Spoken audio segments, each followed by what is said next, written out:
రే శివ, ఇత్తనాలు ప్యాకెట్లు వేసేటోడు తక్కువ వేస్తాను రా, రేపటి నుంచి నువ్వు ఎంచురా. అన్నా చెప్తాముడు. నా సేమ్ ఇలాంటి మోడల్ కాంబాక్స్ ఉందన్నా. అన్నా ఇలాంటి మోడల్ అంటే కాంబాక్స్ ఉందన్నా. స్టాక్ అయిపోయింది, ఉందో లేదో చూసొస్తా. A few moments later. రే ఏంది ఇంతసేపా? మీకోసం మా టైం అంతా వేస్ట్ చేసుకోవాలా? పోయి మీ ఓనర్ని పిలిచిపోరా. ఓకే అన్నా. అన్నా రే ఏంద్రా షాప్ లో ఉన్న ఒక్కనే పెట్టేసి వచ్చినావు?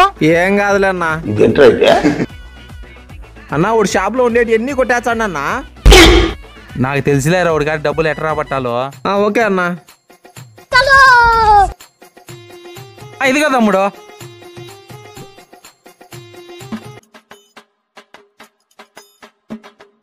ఎంత అయిందన్నా? 1000 రూపాయలు ఏంటి తమ్ముడు? అన్నా నేను తీసుకున్నట్టు 500 కూడా కావాలన్నా. 1000 రూపాయలు ఎట్టయిందన్నా? తమ్ముడు ఆ సంచిలో ఉన్నట్టు బయటికి తీ తమ్ముడు, చూద్దాం ఒకసారి. వద్దులే అన్నా, ఇదో అన్నా. నీకెందుకురా ఈ పొయ్యే కాలం?